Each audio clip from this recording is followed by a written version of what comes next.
spécial de l'info sur Sensation. Nous sommes au Salon de l'Agriculture. Je suis aujourd'hui avec Olivier Schingen. Bonjour. Bonjour. Vous travaillez pour le Bois Racine. Alors ma première question est simple, c'est dans quel domaine d'activité c'est le Bois Racine?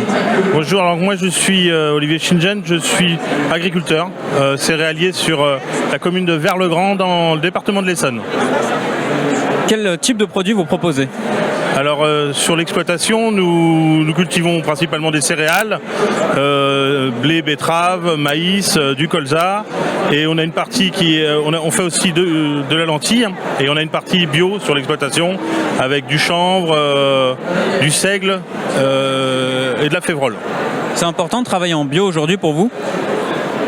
Ça a été une opportunité depuis quelques années. Là, il y avait des aides du département qui nous permettaient de passer une partie de l'exploitation en bio. Nous, ça a été plutôt plus une opportunité qu'une vocation. En parlant de vocation, est-ce que le métier d'agriculteur, c'est une vocation pour vous? Moi, je suis né dedans tout petit, donc pour moi, c'est toujours le métier que j'ai voulu faire. J'ai fait d'autres métiers avant et je suis revenu dans l'agriculture depuis maintenant une vingtaine d'années. Ouais. Est-ce que vous pouvez nous présenter une de vos journées type en tant qu'agriculteur?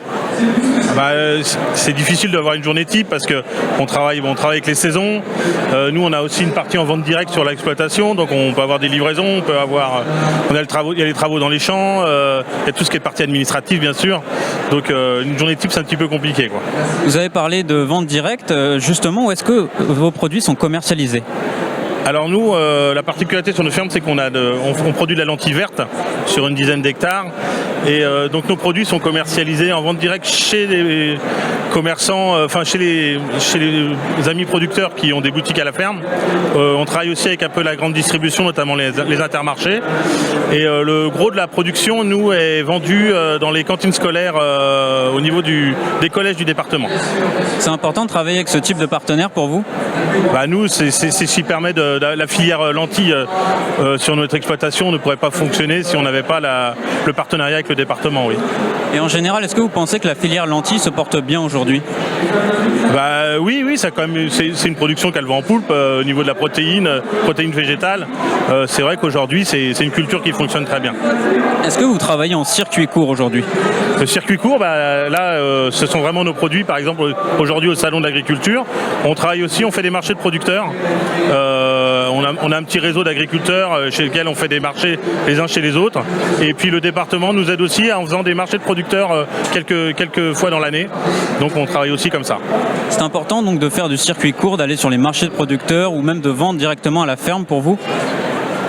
Ce qui est intéressant, c'est d'avoir la relation avec le consommateur directement, d'avoir son ressenti. On peut pas mentir avec eux, sinon on leur vendrait qu'une fois. Donc si les produits plaisent, ils reviennent. Voilà. C'est essentiel aujourd'hui pour les agriculteurs de se rapprocher plus du consommateur?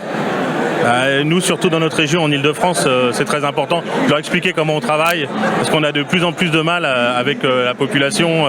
Ils ont du mal à comprendre comment nous on travaille, et le fait de pouvoir avoir des produits qu'on leur apporte directement, c'est très important. Ouais.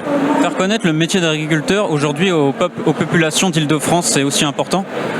Oui, nous on leur explique toujours quand on travaille. Moi, ça m'arrive très fréquemment de m'arrêter au bord d'un chemin quand je vois des gens qui se promènent en vélo pour leur expliquer comment on fait, leur proposer un taux tracteur. Ça arrive régulièrement, oui. Est-ce qu'avec la crise énergétique et l'inflation, ça n'a pas été trop dur ces derniers mois? Sur mon exploitation, nous, la crise énergétique, c'est surtout été au niveau des achats de gasoil. On a été impacté, et aussi sur le prix des engrais. Les prix des engrais ont fortement augmenté à cause de ça. Sinon, nous, on utilise très peu d'électricité sur la ferme, donc on est moins impacté que certains. Est-ce que vous avez des objectifs pour cette nouvelle année 2023? L'objectif, oui, j'ai un objectif important cette année. J'aimerais installer mon fils avec moi, donc on est en train de regarder pour pour agrandir la ferme, pour pouvoir l'installer avec nous. C'est important le travail familial aujourd'hui dans le monde agricole? Oui, c'est important parce que le but c'est de créer quelque chose, de créer une ferme, c'est de pouvoir la transmettre. Donc quand c'est à ses enfants, c'est encore mieux. Merci Olivier Schingen d'avoir été avec nous sur Sensation. Je rappelle que vous travaillez pour le Bois Racine. Vous pouvez réécouter cette émission sur notre site ou notre application Radio Sensation.